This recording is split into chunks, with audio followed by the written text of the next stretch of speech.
friends, Doc South, and I realized I haven't done recently anyway. I don't believe I have stories about.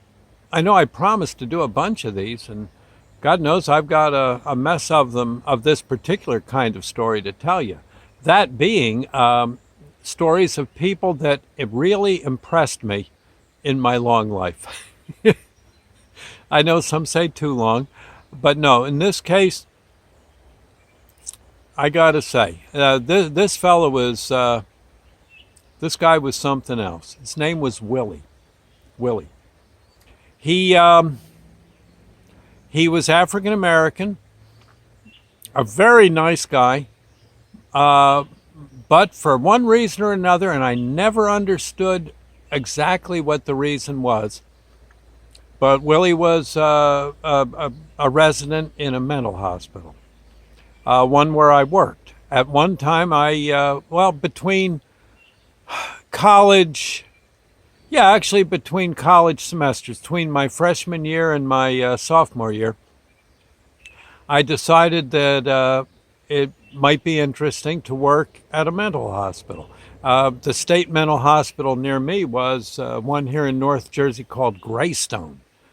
A lot of people, I don't think Greystone operates anymore, at least not as a hospital. Maybe it does, but I don't think so. It was a really, back in the mid 60s, it was a big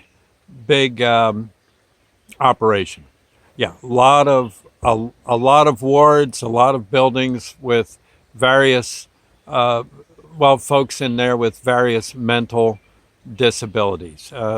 Some not too bad, some, whoo, man, in rough shape. And it took up acres. There were people there that would do patients that might work in a farm. They were, I guess, like trustees. It was almost like a prison, only no one really did any. Well, there may have been some people did something wrong and wound up there, the criminally insane. But I think they were at the really rough cases, as far as criminally insane goes, were at other hospitals. I could be wrong on that. Basically, I was in a kind of a run-of-the-mill geriatric ward for older men. Right. Across the way, there was the women's ward and such. But we were in. I was in for again geriatric men. Some may have had Alzheimer's. Some. You name it, they could have had it. Oh my gosh, some of them were really mixed up, and basically it was our job to keep an eye on them, keep them dressed, clean them up if they soiled themselves, get their beds ready, feed them. Some of them were shaking too hard to eat, that kind of thing. It was a real eye opener. I think it was my first, how would I put it? It was sort of my introduction into things aren't peaches and cream everywhere you go. Okay. It was, like I said, it was an eye-opener. I also enjoyed the work. Once I got into it, it was actually fun to do what you could to make make the patients' lives a little better. And to that end, once the work was done, we were pretty much under orders to socialize with the patients. Read them a book, help them read, walk them around. There was a yard outside, a fenced-in, very heavily fenced-in yard, and they could walk around out there. But there was one guy, and they used to have a TV room and sort of a recreation room. There were magazines and games and such, and I was basically, one nurse told me, look, she says, I want you in that room, the sun room, and keep an eye on the patients. All you got to do is holler if something gets out of hand, and just do what you can to be nice to them, listen to their stories, that kind of thing. It's okay, sounds good. And I'm sitting in there, and there was, like I said, Willie. And Willie was a pretty quiet guy. He didn't say much, but when he did, it was, it was always right. I said, "So how you doing, Willie?" He'd be sitting there probably chewing tobacco. And he said, "I don't know." And he was right. He didn't know. I said, "Well, are you having a nice day?" "Yeah, yeah, I am. Nice day." And I said, "So, is there anything I can do for you?" "Well, you want to play checkers?" I said, "Well, heck yeah, I'll play checkers with you. I'm not too bad at checkers." "Well, okay."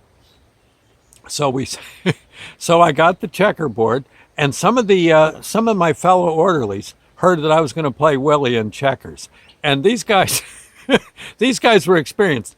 They're going like this to each other. "Come on, let's go watch this."